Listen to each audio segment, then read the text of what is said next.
Voilà, merci à tous d'être là pour ce deuxième débat de la journée, toujours en compagnie des éditions du Bruit du Monde, avec Adrien notamment nous a présenté hier avec toute la Montaré. Et là, nous poursuivons avec la deuxième partie, si j'ose dire, de la direction, la co-directrice, la co-fondatrice des éditions du Bruit du Monde, Marie-Pierre Grasdieu, et un formidable jeune romancier, voilà, dont je vous montre le livre, Baptiste Fillon, un coup de pied dans la poussière, un roman que j'ai pu lire grâce à Adrien il y a quelques mois, et qui est vraiment un coup de cœur et un grand choc à la fois par son intérêt et par ses qualités esthétiques et par toutes les discussions et les valeurs qu'il transmet. J'aimerais d'abord dire deux mots, on l'a dit hier, mais pour ceux qui n'étaient pas là éventuellement, que Le Bruit du Monde est une maison d'édition jeune, puisqu'elle a été créée en 2022. Là, on attaque, disons, une toute nouvelle saison, puisque je crois que vous avez commencé en janvier. D'ailleurs, le premier titre était paru en janvier 2022. En mars 22, bon, d'accord. Et c'est quasiment un anniversaire, alors. Et j'en profite aussi pour excuser Bénédicte Dupré-Latour, qui devait être là aussi pour un premier roman absolument formidable également aux éditions du Penseur. Enfin, elle est excusée parce qu'elle a eu un deuil dans sa famille, elle a pu venir juste à ce moment-là. Mais je vous conseille également son livre, qui est plein d'inventions et avec une maîtrise d'écriture qui est vraiment étonnante pour un premier livre.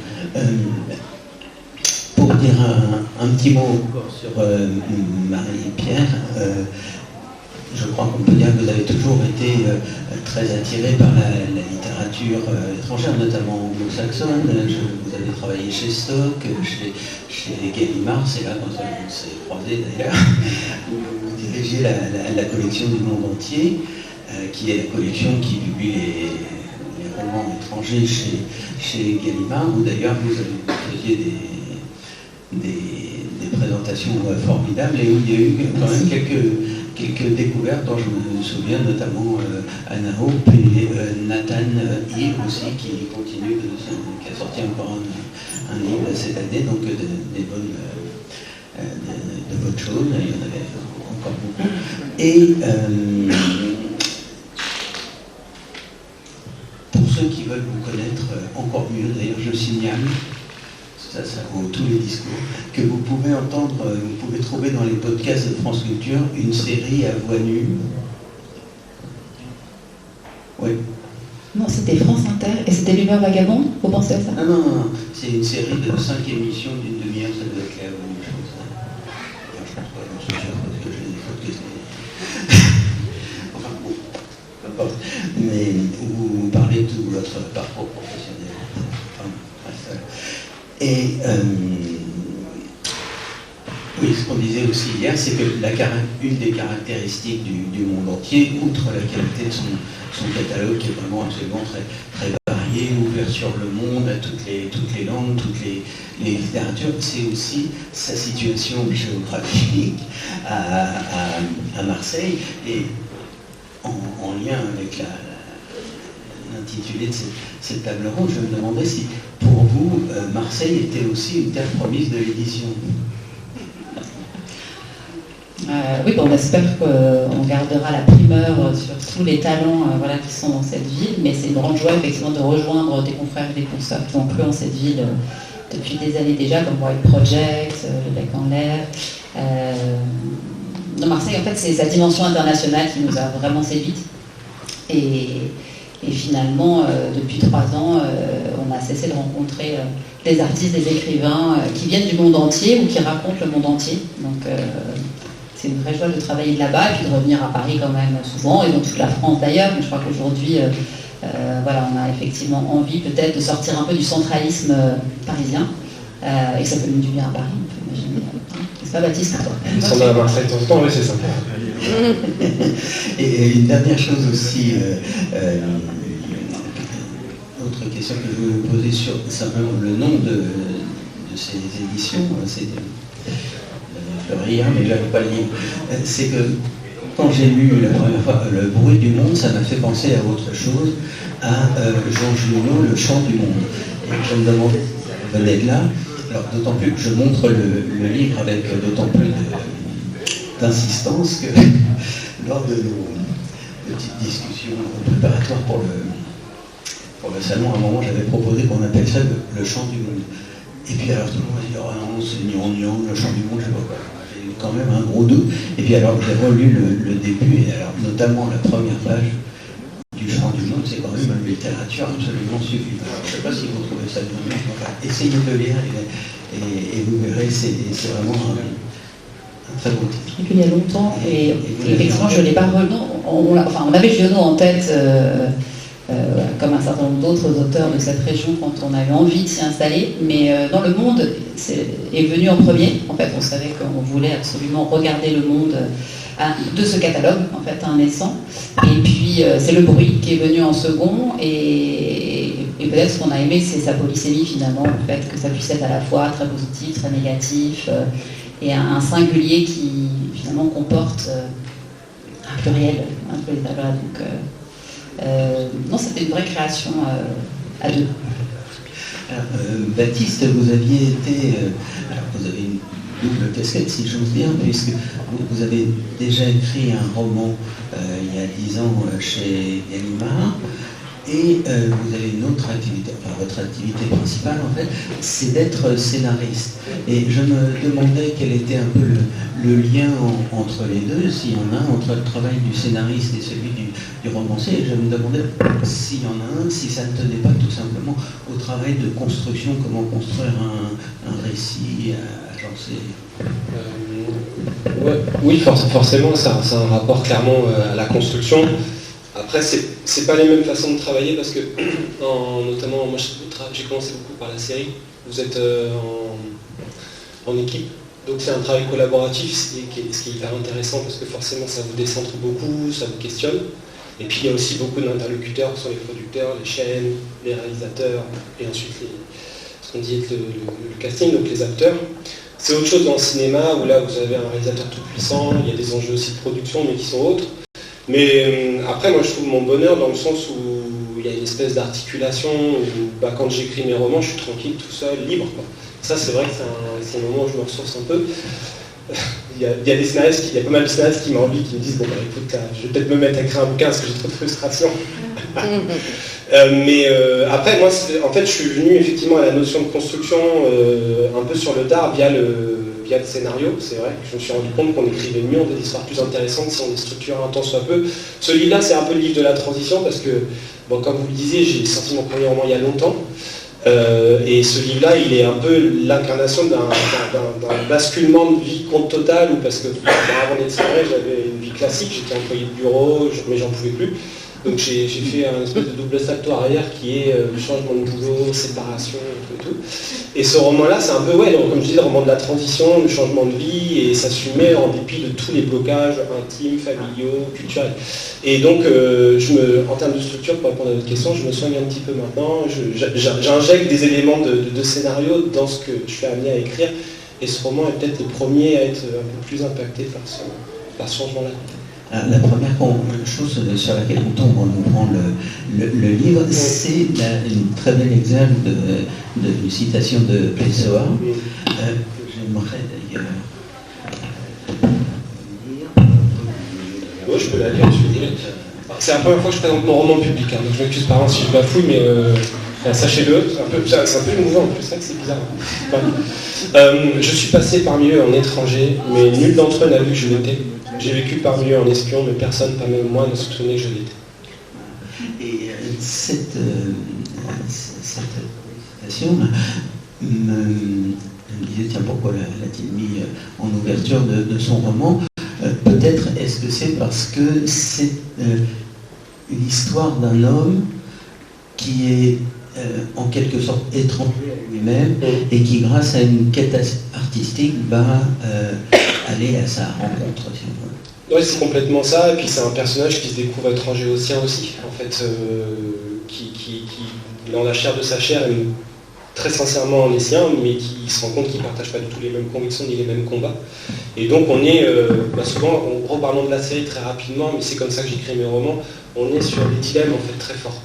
Donc c'est l'idée d'avoir des gens qui sont face à un dilemme insoluble, et lui en fait, il est clairement porté par ça.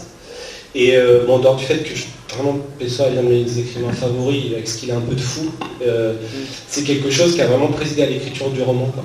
Donc oui, voilà, la double identité, le questionnement sur soi, sur ses origines et comment on se construit, sachant que c'est aussi un personnage qui est habité par des convictions qu'il n'a pas choisies. Donc comment on se positionne par rapport à ce qu'on vous a forcé à être, voilà, c'est toute la question. On parlera un peu plus de l'intrigue tout à l'heure, mais enfin, pour donner simplement le thème, on suit pendant à peu près tout le siècle, le XXe siècle, l'histoire d'une famille et particulièrement d'un de ses enfants qui a une vocation artistique puisqu'il veut devenir dessinateur et peintre.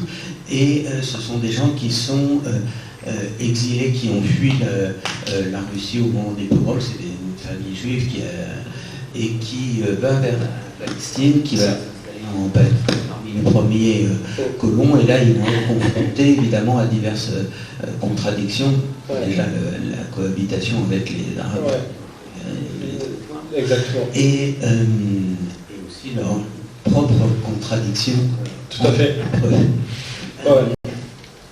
D'ailleurs, une autre question, c'est que votre livre s'ouvre par un prologue. Oui. Et ce prologue nous resitue divers éléments historiques, des repères historiques, et des éléments aussi de vocabulaire, afin que le lecteur ne soit pas perdu non plus dans la translation, si on peut dire. Et je me suis dit, mais ça, cette ouverture, c'est vraiment une ouverture d'abord étonnante, parce que souvent les gens mettent le glossaire à la fin, et ensuite, c'est un peu comme une ouverture musicale, parce qu'en fait, qu'est-ce qu'on fait? C'est la partition du livre, quoi. Une partition, au début, on met la clé, c'est-à-dire le vocabulaire, quoi, le mot, on met le mouvement, c'est-à-dire le moment de l'histoire, etc. Et l'opéra, c'est-à-dire le synonyme de œuvre, opéra, œuvre, c'est la même chose, commence à ce moment-là.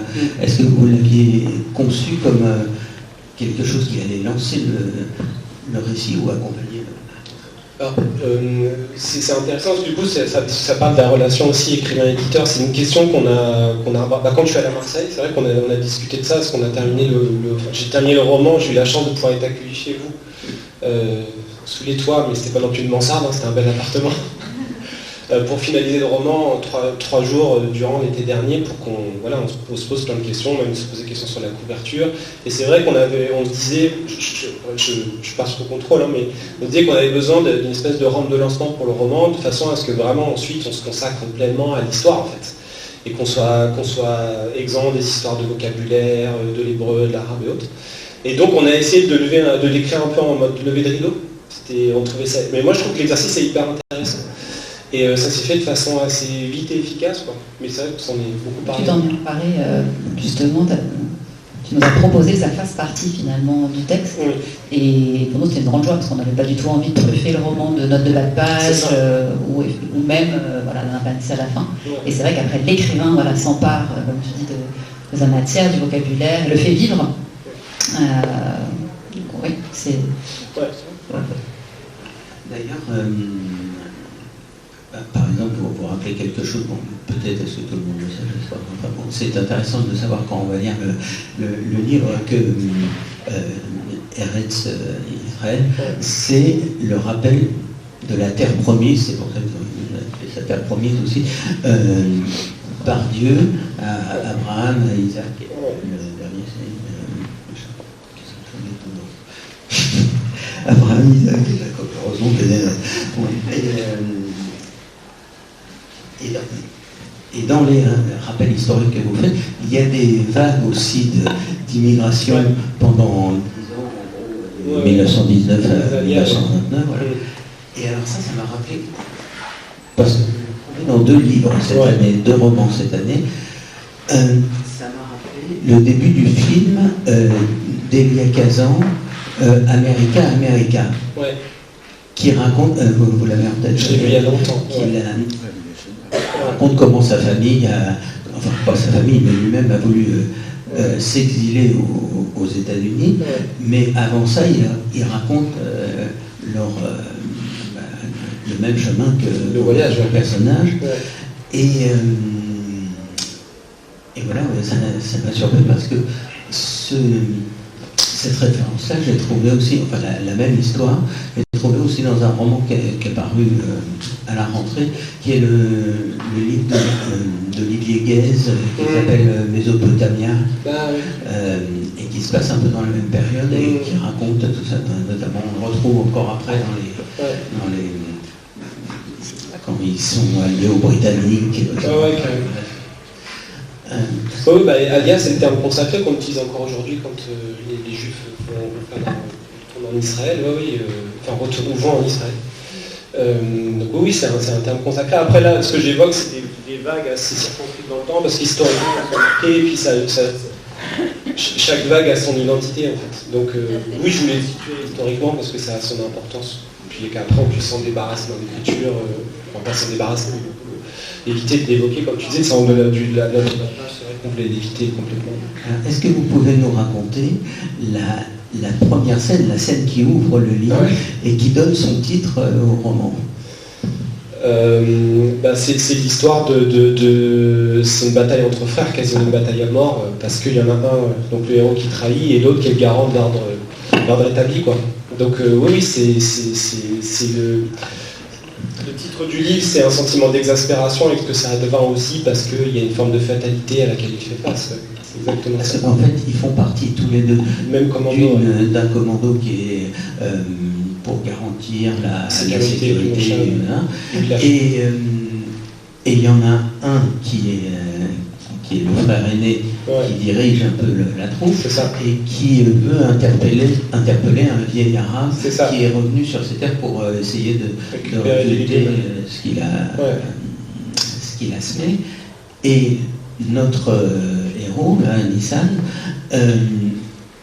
lui est révolté en fait parce qu'on lui demande, et il ne veut pas tirer, quoi.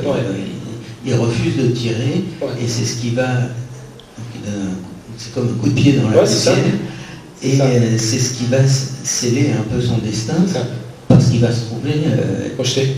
C'est ça. Après, c'est un geste qui arrive après plusieurs années de combat qui ne questionnent pas non plus. En fait, c'est ce moment-là, qui est inspiré d'une histoire vraie, pose la question d'une espèce de morale élémentaire. Pourquoi est-ce que tout qui coïncide à vous faire agir d'une certaine façon, alors que tout vous coïncide à vous faire agir d'une certaine façon, vous dites non en fait.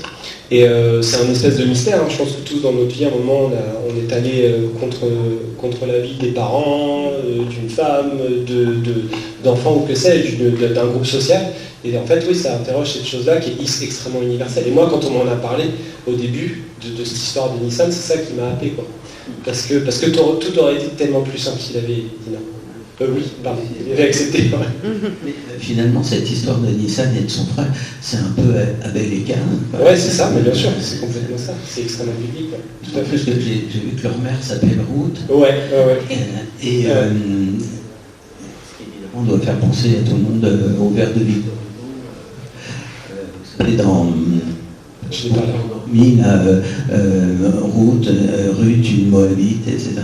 C'est dans les légendes des siècles. On va le tenter de chanson. C'est pas grave. Mais ça prouve qu'on est dans ce. Non, mais clairement, c'est tout ce qui fait la chose extrêmement passionnante et torturante qui est le Proche-Orient aujourd'hui, hein, clairement. Alors, parce que ce Nissan, il va avoir des ennuis sérieux. Il va passer en jugement, il va être communauté, mais il y a un autre geste qui est déterminant. Non seulement il va être rejeté, mais en plus, on va s'en prendre à son cahier de dessin. Ouais, complètement. Ils vont lui massacrer son cahier de dessin. C'est pénible le micro là. Le micro marche pas bien. Il marche pas bien. Oui. On massacre son cahier de dessin, ce qui est une façon de le détruire, parce qu'on sait que c'est quelqu'un, c'est ce qui fait tout ce qu'il est, toute sa différence. Quelque part, et c'est Amos Oz qu'on parle bien dans ses romans aussi, c'est même si ce sont des familles, parlons des pionniers sionistes, ce sont des gens extrêmement cultivés, des docteurs, des gens qui sont de grands intellectuels, qui disent le russe, l'allemand, le français, j'en passe. Et quelque part, ils se blessent un petit peu en disant faut qu'on fasse en sorte que la terre rende et qu'on fasse advenir la terre des juifs. Et ça fait des personnages extrêmement romantiques. Et lui, on ne lui pardonne pas de transgresser, en fait, d'aller au bout de son désir. C'est ça en fait que ça veut dire. Et c'est d'autant plus fort, je trouve, c'est que c'est fait par des enfants. Et que c'est des enfants qui vont reproduire l'ordre des parents, qui lui en interdisent de devenir artiste, en fait. Et ça, c'est vrai que c'est quelque chose d'extrêmement déclencheur qui, dans le roman, déclenche clairement une envie de meurtre. En fait. On sent qu'il est prêt à y aller. Parce qu'il a été aussi amené à commettre des choses très violentes auparavant et très jeune. Et aussi parce que ça court tout au long du livre, à divers moments, on lui reproche finalement sa sensibilité, son pacifisme, un peu, enfin relatif, et qu'on essaye aussi de lui faire honte de son art. Clairement.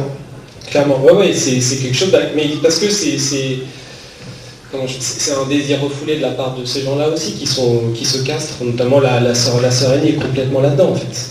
Et c'est vrai que moi j'ai trouvé que c'était des personnages extrêmement attachants à cause de ça, parce qu'il y a quelque chose aussi d'un peu messianique à tous les sens du terme dans ce qu'ils sont en train de construire.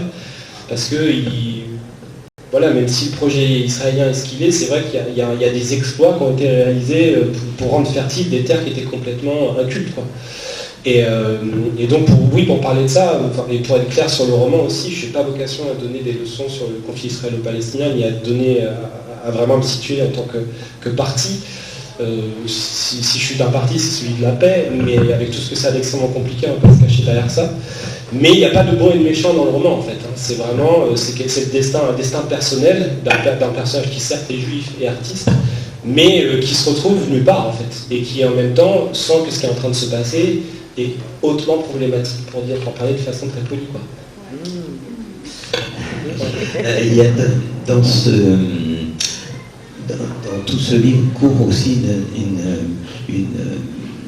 un thème qui est celui de la poussière, qu'on a dans le titre et qui revient à plusieurs moments. Et est-ce qu'on pourrait lire tout simplement ce petit... Celui-là, Les deux paragraphes.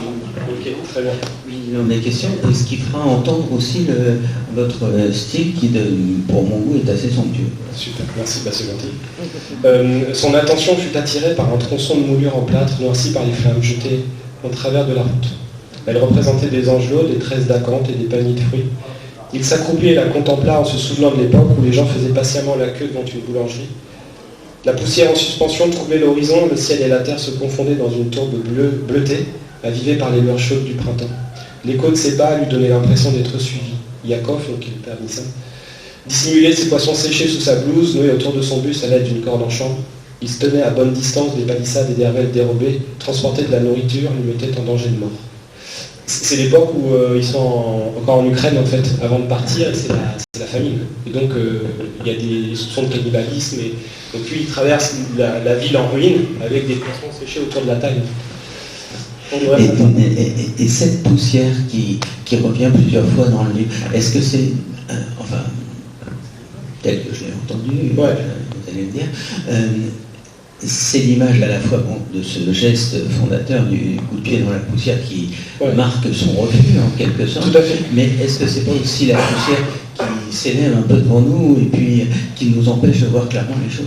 C'est intéressant parce que j'avais jamais pensé au symbole.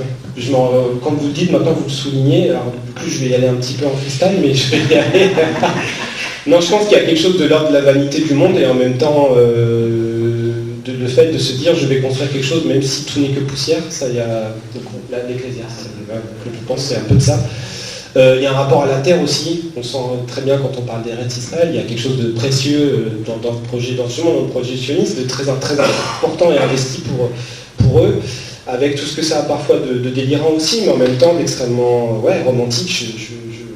Voilà, et donc, et oui, il y a quelque chose raison de flouter en fait aussi quelque chose qui vous illusionne complètement, parce que là en l'occurrence chaque terre aussi a sa poussière. Là ça c'est l'Europe qu'on est obligé de quitter parce que c'est la vie qu'on aurait pu avoir et qu'on n'aura jamais. Comme je le joue aussi par contre tu parles de Palestine, c'est la Palestine mandataire, donc c'est la Palestine qui est sous les ordres, enfin sous l'influence britannique à l'époque, jusque à l'époque donc de l'indépendance israélienne, pour être tout à fait clair. Et donc oui, c'est quelque chose d'autrement symbolique sur lequel je dois encore me pencher, mais tu vois, c'est l'inconscient qui parle, je pense quasiment.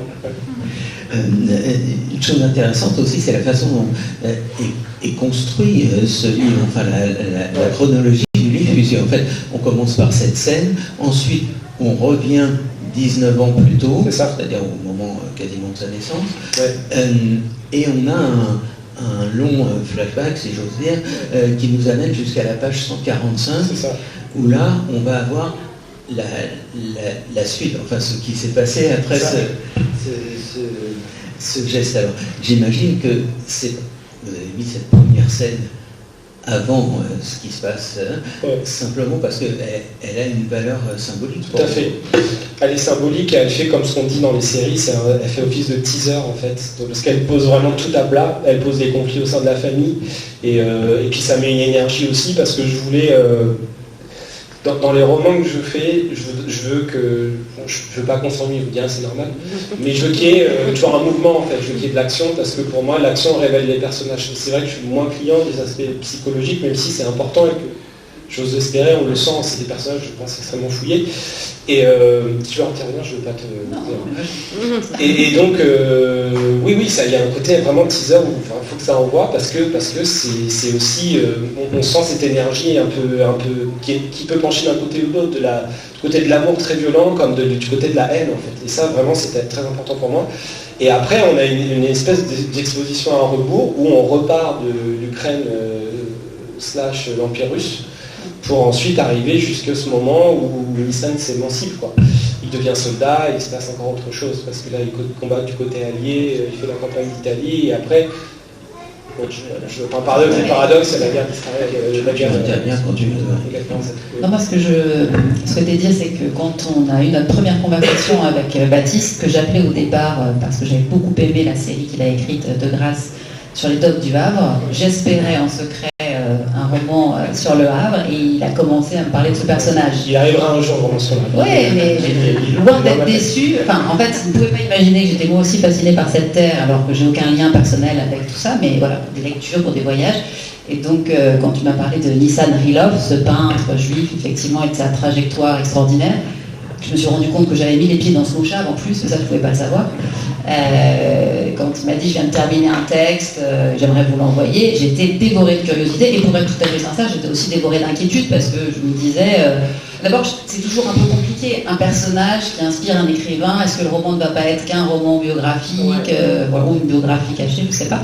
Et puis de l'autre, on sait tous que c'est extrêmement compliqué d'écrire sur ce sujet. Mais voilà, j'étais morte d'impatience, et dès que j'ai commencé la lecture, moi, ce que je dirais, c'est que ta force, tu l'as dit, c'est d'abord la puissance d'évocation, c'est-à-dire qu'on est d'emblée dans ce monde-là, sur cette terre, avec tous les petits détails qui nous font effectivement sentir la poussière, les lumières, les éclats, les voix, et découvrir ce peuple qui tente de se reconstituer. Et puis, ce qui est magnifique, c'est que tu as réussi à faire se percuter à la fois la violence des pogroms, que ces gens ont fui, et la violence qu'ils vont perpétuer en arrivant là. Et donc d'emblée, on est au sein du paradoxe, et ça ne va cesser d'exister, voilà. Même si Nissan est l'âme de ce roman, bien évidemment, donc c'est l'art de la nuance, la psychologie, j'ai trouvé très fort, comme tu dis, tous les personnages, la sœur, même ceux qu'on aimerait détester, on voit l'humanité en eux, et on ne les oublie pas. C'est-à-dire que l'histoire, la grande histoire, se mêle à l'histoire intime et à l'histoire de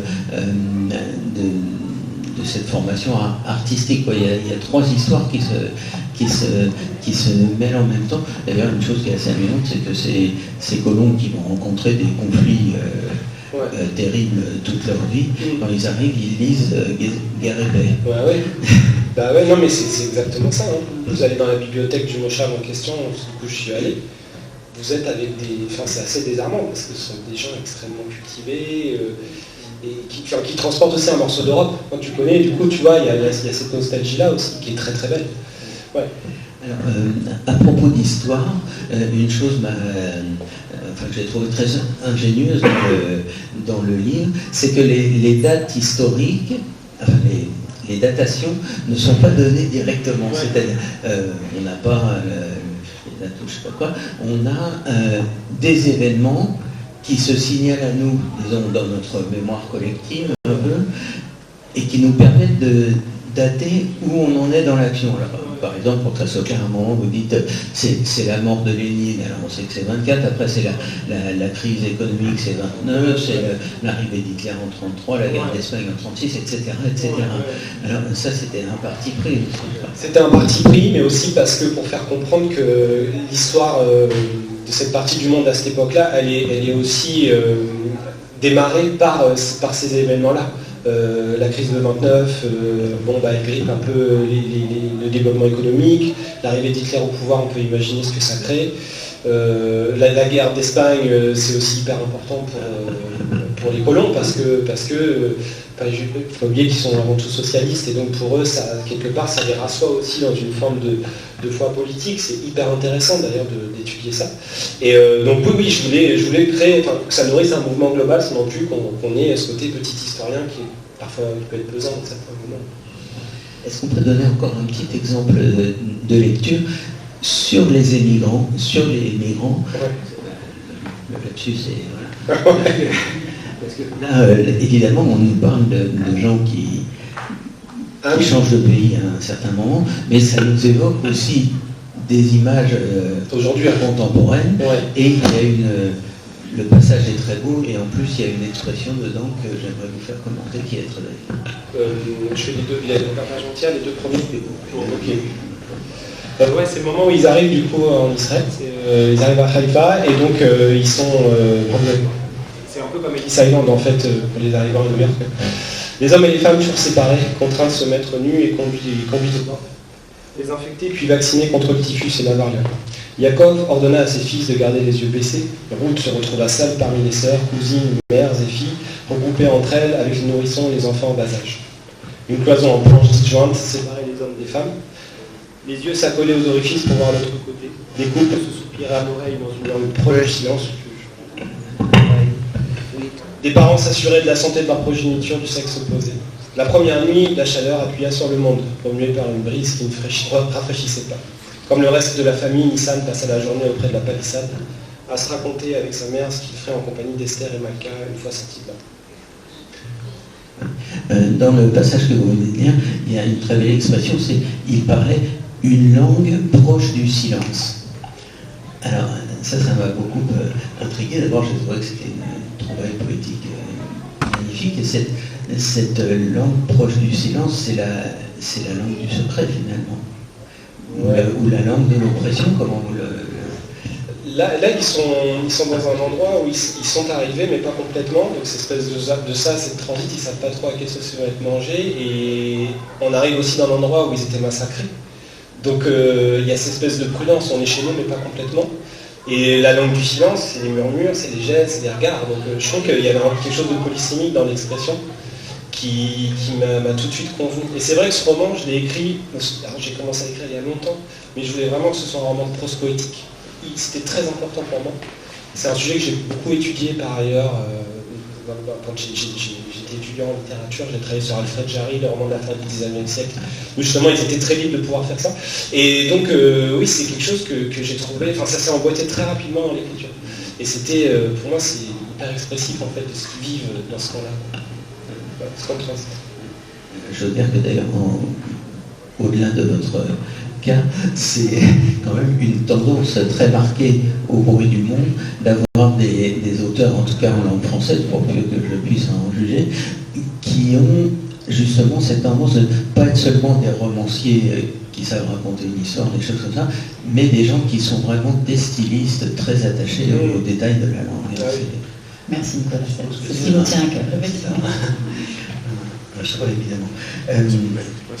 Très vite, les expériences qu'il a de la guerre et à la fois le dégoût de la violence, lui donne un grand sentiment d'injustice finalement par rapport aux gens qu'il est amené à combattre, le regard qu'il porte sur les Arabes est très bienveillant finalement. Et, mais seulement il est, à plusieurs reprises dans le roman, il est quand même happé plusieurs fois par la guerre. Alors c'est comme un mal auquel il ne peut pas échapper. Oui, parce qu'il n'a pas fini sa mue, il n'est pas capable de dire non, donc il le fait. Après, comment je peux dire, le rapport aux Arabes, et quand on en parle avec des pionniers, ils en parlent très facilement. Ça veut dire que c'était des gens, ils étaient un peu dans la même galère. C'est des gens qui leur vendaient des fruits, avec qui ils s'entendaient. Ils parlaient arabe, hein, ils s'habillaient quand même. Donc c'est quelque chose qui est très méconnu aujourd'hui, parce que du coup on a extrêmement polarisé le débat et la situation, pour le plus grand malheur des gens là-bas et d'aujourd'hui, d'ici par ailleurs, et ça c'est un autre problème.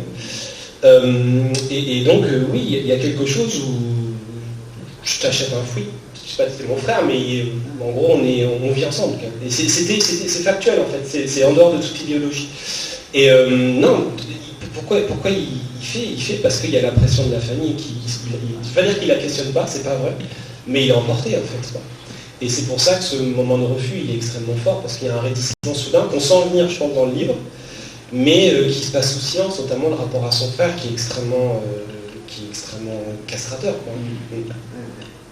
D'ailleurs, on retrouve dans ce que vous dites le thème dont vous parlez tout à l'heure d'Abel et Caïn, les frères ennemis, parce que après tout, entre les Juifs et les Arabes, on peut dire aussi que ce sont des frères ennemis. C'est comment ça, ouais.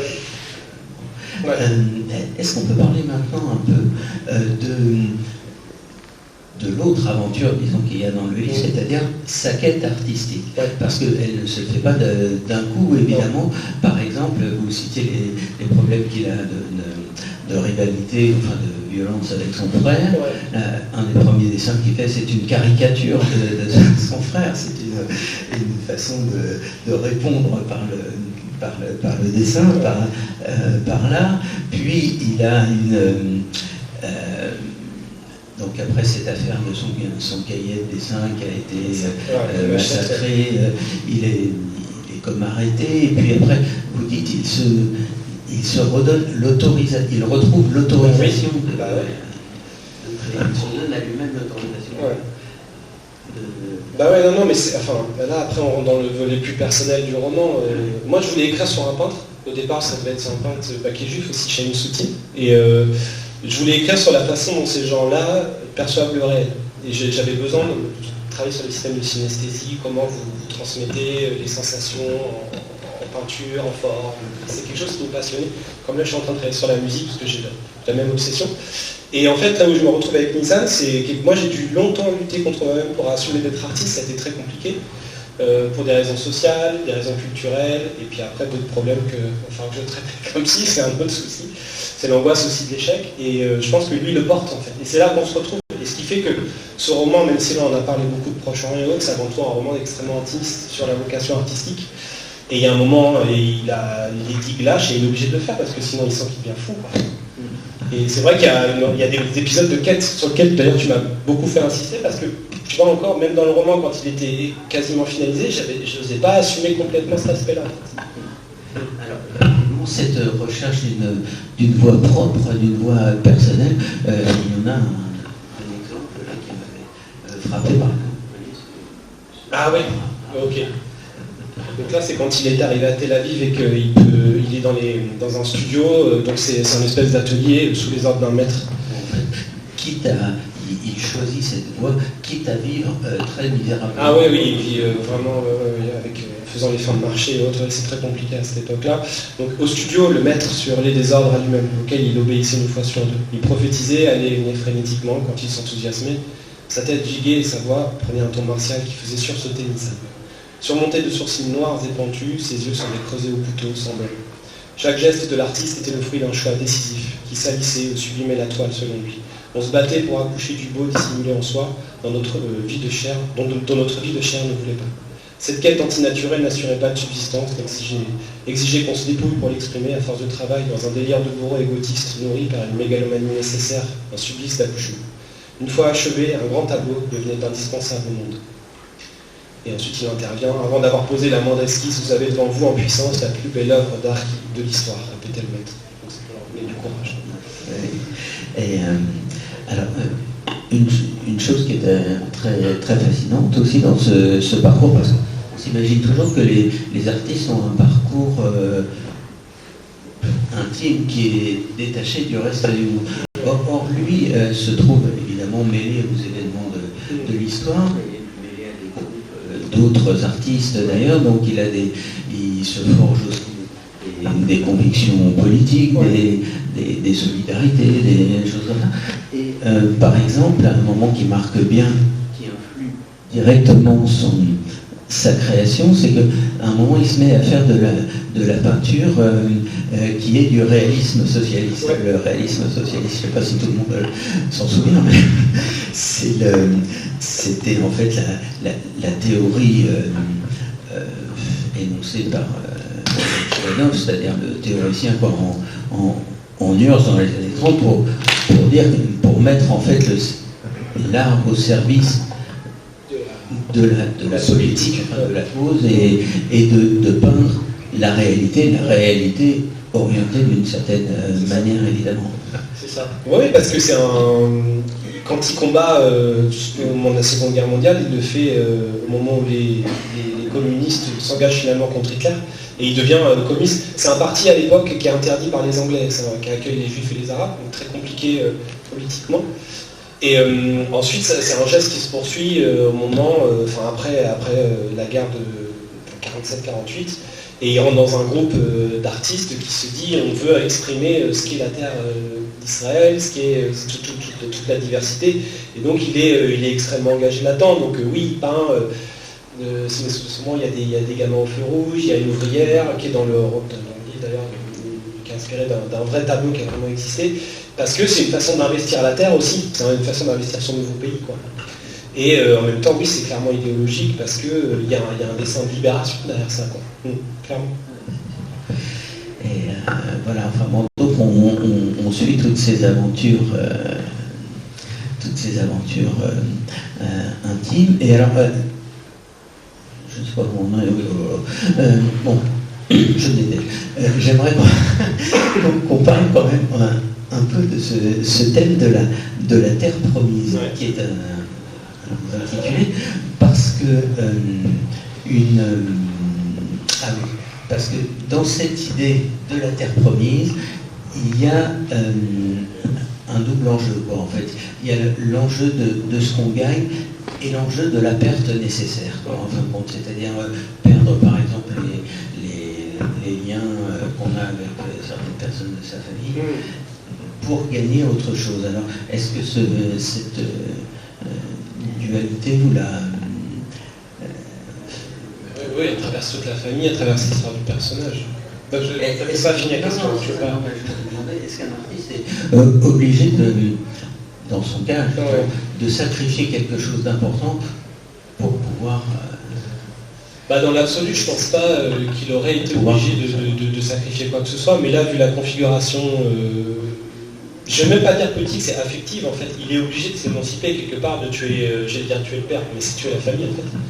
Symboliquement, donc, et je pense que quand on est artiste, de cette façon, on se détache du réel et on est obligé d'assumer, de se dire on va ajouter quelque chose. C'est extrêmement prétentieux, c'est extrêmement égotiste comme démarche. Mais il faut se dire, voilà, peu importe les regards, j'y vais et je vais me soumettre au jugement. Et lui, il a ce truc-là en fait, il faut qu'il sorte de terre.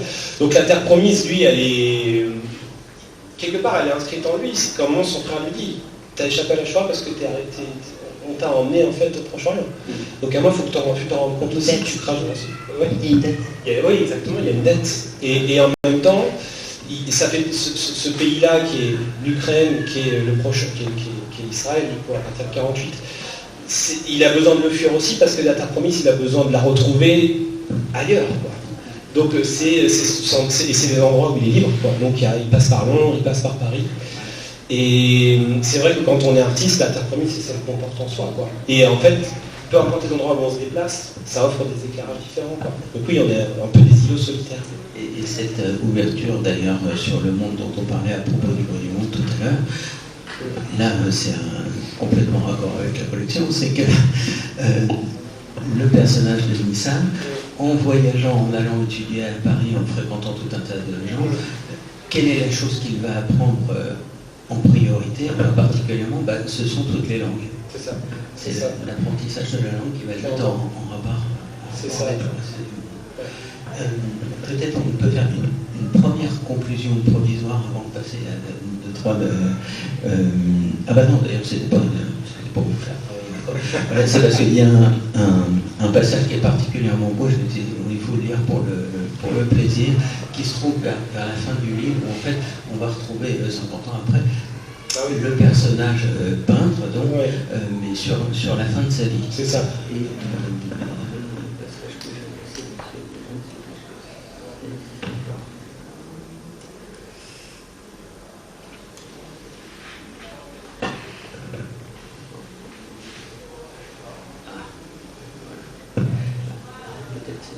ok, qui marche. Un vieil homme peignait un vieil homme, assis sur une chaise pliante, installé dans un jardin hirsute, sans allée ni clôture, entouré de haies vivaces où cascadaient les grappes blanches de fleurs de baby. La pluie avait cessé depuis peu, l'eau illustrait les feuilles et une fragrance de bois vert s'élevait du sol, exaltée par le vent qui faiblissait. Les troncs d'arbres hachuraient le ciel, amants des roses. Sur le lavissable de sa toile, le vieil homme peignait un vieillard coupé à l'abdomen, aux épaules mal détachées du buste, les mains hors champ. Un liseré noir soulignait le corps et le visage, sa tête avait la forme d'un œuf renversé, pris sous une chevelure neigeuse, entre de longues oreilles dépourvues de cartilage. 2 poings et 2 tirets lui faisaient office de nez, d'yeux et de bouche. Posté sur un tabouret trop étroit, le personnage patientait comme s'il savait que son attente n'en valait pas la peine, incrédule. C'est la fin quand il passe son autoportrait. Ouais, voilà, c'est ça. Et alors, maintenant, en fait, j'aimerais repasser la parole à Marie-Pierre, parce que, d'une part, je vois qu'elle a là, sur la table, un catalogue que peut-être les gens pourront feuilleter tout à l'heure, et qui sont un catalogue de peinture du peintre dont il est question dans ce roman, comme on l'avait vu. Tout à fait. Grâce à Baptiste, j'ai eu la chance de rencontrer Edwige Rilox, qui est la veuve de Nissan, qui a donc inspiré ton roman. Et Edwige vit toujours à la ruche où Nissan est arrivé en 1957, justement, quand il arrive à Paris, avec des moyens très très modestes pour le moins. Et donc elle me racontait de la ruche où elle habite toujours, voilà, ce que représentait cet endroit pour les artistes à l'époque. C'est un endroit assez magique. Et voilà, elle m'a confié cet exemplaire, effectivement, qui est une forme de rétrospective de l'œuvre, et puis aussi avec des archives très émouvantes sur la famille, sur le moshav de Nahal où ils habitaient, le portrait qu'il a fait du père et de ses sœurs. Ensemble. J'ai une photo aussi, elles sont très belles. Ouais. Voilà, oui, effectivement, si vous voulez le feuilleter. Et la deuxième question que j'aimerais te poser, c'est, en prenant l'exemple de Baptiste, quand on a un livre comme ça qui va sortir au Bois du Monde, un livre formidablement réussi, mais sur un sujet en plus d'actualité, qui a des rapports avec l'actualité, comment est-ce qu'on le défend, comment est-ce qu'on le présente, je ne sais pas, aux médias, à la critique Alors le travail, effectivement, il a commencé il y a à peu près un an, je pense, c'était vraiment nos échanges sur le texte. On s'est dit d'emblée qu'on allait à la fois prendre le temps de tous les échanges nécessaires, mais qu'on ferait en sorte d'avoir le livre suffisamment tôt, le livre fabriqué, voilà, pour que les journalistes et les libraires justement puissent le lire bien avant la sortie. Ça, au Bois du Monde, on s'y efforce. On a la chance de ne publier qu'une douzaine de livres par an, voilà. Donc on savait qu'on voulait réserver un début d'année à Baptiste. Et à partir de là, on a fait le travail et on a réussi à avoir le livre début décembre. Exactement. Voilà, donc Nicolas, tu fais partie des premiers lecteurs, et bien évidemment des journalistes aussi. Moi, ce que je vous disais tout à l'heure en quelques mots, c'est-à-dire qu'il y avait effectivement l'excitation que provoquait le récit de Baptiste quand il m'a parlé de ce personnage, Nissan Rilov, et toutes les craintes que je pouvais avoir. Donc moi, ce que j'ai envie de dire aux gens qui s'apprêtent à le lire, c'est que vous allez vraiment pénétrer un monde qui est fascinant et passionnant, qui est celui finalement de la veille et de l'avant-veille de la création de l'État d'Israël, et même vous irez un peu plus loin, comme on l'a dit aussi, mais je trouve que c'est une chance aujourd'hui que de pouvoir y aller en si bonne compagnie, parce que Baptiste a fait un travail qui est tout dans la nuance, et en même temps vraiment de reconstitution, c'est-à-dire pour que vraiment voilà, vous ayez l'impression d'apprendre à connaître cette famille, de ce qu'il a mené là. C'est vraiment, moi, les pogroms m'a énormément marqué. Je suis contente que tu aies fait lire un extrait, vraiment. Et voilà, je trouve que c'est précieux. Je dis peut-être que seule la littérature peut vraiment nous amener à ce niveau de détail.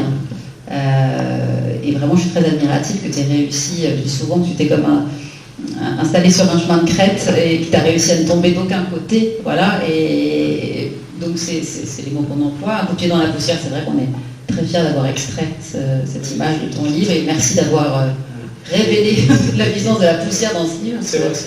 Parce que c'est un roman qui est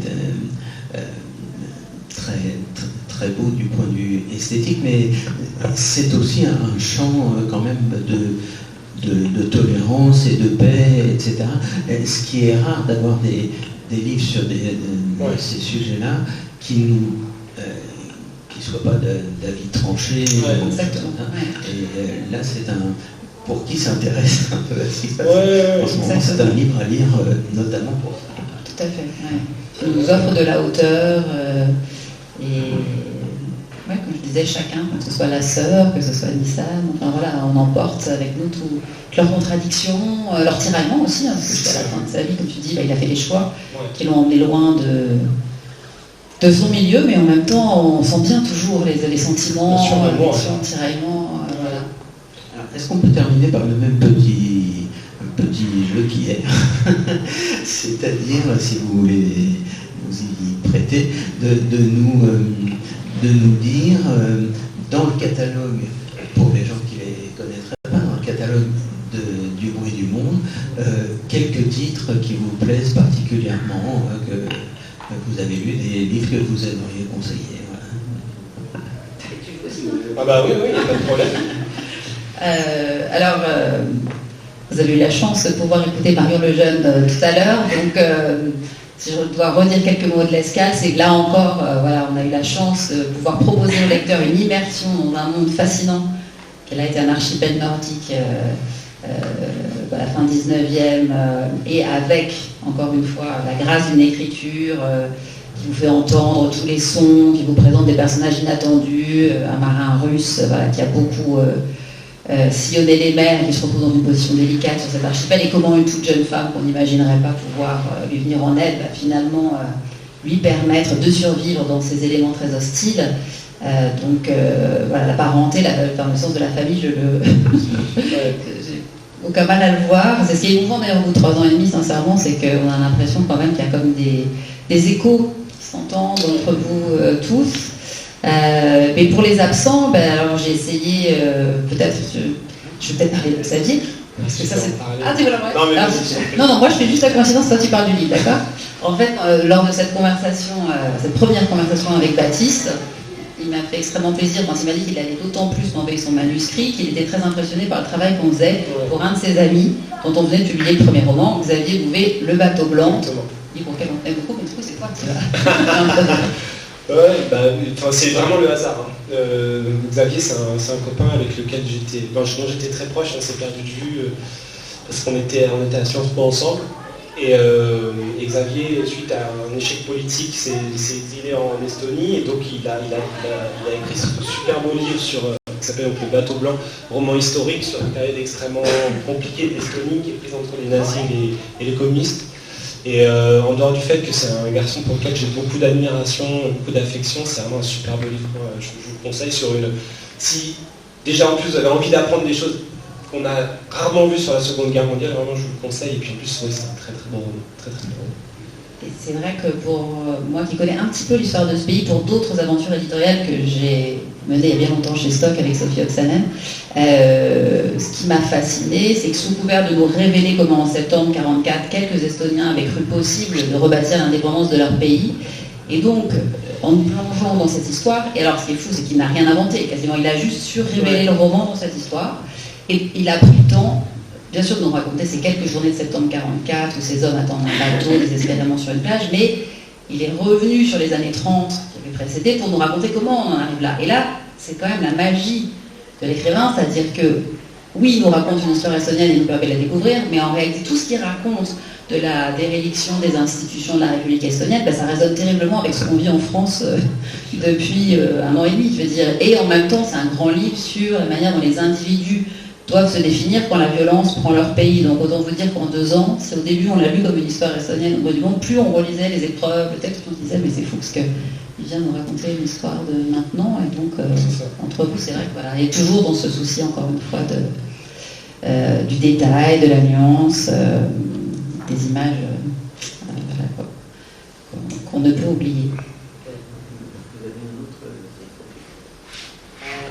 Alors un autre premier roman qu'on a publié l'année dernière d'un certain Rémi Baille, tout jeune auteur qui est installé à Marseille mais qui est d'origine toulonnaise, et Les enfants de la crique. Alors là c'était vraiment très émouvant parce que Rémi, on le connaissait depuis presque 1 an quand il a osé me faire lire son manuscrit. Et là encore, j'ai eu l'impression de pénétrer un monde, c'est-à-dire celui d'une crique effectivement à laquelle il est très attaché. Il y a même, à vrai dire, 2 lieux auxquels il a souhaité rendre hommage dans ce roman. Il les a mêlés et c'est devenu cette crique de Longomaille. Ce jeune garçon, il est poète de très longue date. C'est aussi un garçon très brillant, intéressé aux sciences humaines. Donc toutes les questions environnementales l'intéressent, les questions sur la Méditerranée. Et donc, c'était comme si d'emblée, je découvrais une langue qui était imbibée de toutes ces réflexions et le début d'une histoire, qui était celle d'une communauté qui habite donc cette crique depuis toujours, presque, et on va les suivre le temps d'un été. Mais là aussi, ce qui a été très émouvant, c'est finalement, dès ma première lecture que je voulais publier, j'ai su que je voulais travailler avec lui, mais comme souvent pour un premier roman, il y avait un certain travail justement dans l'histoire. On a commencé un jeu de questions-réponses qui était passionnant, et moi en l'interrogeant sur certains personnages, sur certains mouvements comme ça de l'histoire. À la fois il m'a donné des réponses, et puis il est reparti, le sourire aux lèvres. Alors je me disais, mon Dieu, mais je lui ai fait quand même beaucoup de remarques, peut-être qu'il ne voudra pas revenir, donc j'étais très inquiète. Et puis il a commencé à me passer des coups de fil, en me disant, mais tu sais, j'ai pensé à cette idée, pas tant que ça, quelques coups de fil, mais la carte postale, je me souviens. Et tout ça s'est mis à exister dans le livre, et donc j'ai reçu un manuscrit à la fin de l'été, qui était le livre, qui était né en fait. Et donc forcément il y a un attachement particulier à ce livre, comme à chacun d'entre eux, mais ce qui est magnifique, c'est que vraiment on est à la fois pris par cette histoire. C'est un lieu magnifique, mais on comprend dès le début du livre que pour plein de raisons qu'on connaît tous, alors le dérèglement climatique, le tourisme à outrance, ce lieu a beaucoup souffert. Et il va se passer un drame le temps de cet été. Et entre-temps, vous aurez rencontré différents personnages, dont 2 jeunes gens qui vont avoir 18 ans cet été-là, qui vont un peu se redécouvrir, Nina et Coco. Et puis en même temps, ce drame va obliger les membres de cette communauté à se poser à répondre à la question de savoir ce qu'on fait quand il n'y a pas un coupable à désigner, mais qu'il y a une responsabilité collective. Voilà. Et qu'un si jeune auteur, encore une fois, ait osé poser ces questions, c'était... Très bien. Alors, à moins que vous en ayez un autre à conseiller, on peut peut-être simplement en 2 mots terminer sur le bleu là, qui est très original. C'est moi aussi. Demain les ombres de Noël Michel. Ça a été un des premiers romans français qu'on a publié dans l'histoire de la maison. Et là encore, une jeune autrice, c'est son 2e roman, et c'est aussi la traductrice d'une de nos autrices néerlandaises, Anna Verwoerd. C'est comme ça qu'on a découvert qu'elle écrivait, et elle a eu beaucoup d'audace, Noël. En fait, elle a imaginé un monde dans lequel Sapiens aurait su recréer Néandertal. Et figurez-vous que c'est presque possible. Je n'ose jamais le dire, mais je pense que c'est possible. Mais quand on commence le roman, on a l'impression de se trouver à la préhistoire avec quelques personnages, et notamment une femme, Lune Rousse, et à la fois qui a vécu beaucoup de drames, mais qui est un personnage comme ça fascinant, c'est admirable. On continue, on se rend compte que finalement on a l'impression d'avancer dans le temps et de se retrouver à la période contemporaine, et puis en fait très vite on va comprendre que c'est exactement l'inverse, c'est-à-dire qu'on n'était pas en train de dire une histoire du passé, mais une histoire d'un futur dans lequel Sapiens aurait su recréer Néandertal, et Sapiens l'a fait dans un but un peu superficiel, qui est celui de créer une émission de télé-réalité qui s'appelle La Néant Story. Voilà, et cette émission de télé-réalité, elle a eu de grands moments de gloire, mais là elle est un peu en train de péricliter, et donc un jeune sapiens a été envoyé dans ce jeu pour justement que l'audimat reprenne, et un certain nombre de péripéties attendent ce jeune homme, un grand nombre de rebondissements, et en même temps tout du long il y a une réflexion formidable sur la violence, et notamment la violence de Sapiens, mais pas seulement, et sur notre rapport à l'altérité. Voilà, c'est un livre qu'on est très fiers d'avoir publié, qui a un très beau destin, tant en presse auprès des libraires, et il va être publié aux États-Unis cette année dans une grande maison. Voilà, c'est une fierté aussi pour nous. Merci en tout cas. On peut s'arrêter là. Je vous remercie tous les deux d'être venus.